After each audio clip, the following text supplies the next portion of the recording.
In today's video, I'm going to teach you how to make 8D audio in CapCut. If you've ever heard music that seems to swirl around your head, that's the 8D style effect. It uses stereo movement to create a sense of space and motion, and you can recreate a similar feel right inside CapCut with just a few adjustments.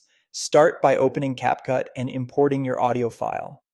Once it's in your media bin, drag the audio down to the timeline so it sits on an audio track. This gives you a clear starting point and makes it easy to see exactly where you'll be applying the effect. Next, select the audio clip on the timeline. When you click or tap it, an editing panel will appear. On desktop, you'll see it on the right side. On mobile, it's usually at the bottom. This panel is where you'll find all the tools you need for the 8D style sound.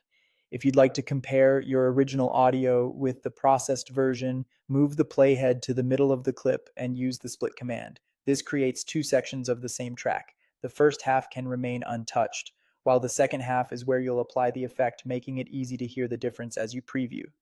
Now open the voice changer. In the audio settings panel, look for the tabs labeled Basic Voice Changer and Speed, then choose Voice Changer. This is where CapCut groups its creative audio effects. Under Voice Changer, go into Voice Filters and select the Mic Hog effect. This is commonly used to simulate an 8D style experience by subtly moving the sound between the left and right channels. Adjust the room size and strength controls to taste. A moderate room size helps create a believable sense of space, while strength controls how dramatically the audio shifts. Make small changes and listen as you go, aiming for a smooth, continuous movement rather than a harsh wobble. If it feels too intense or distracting, dial the strength back slightly.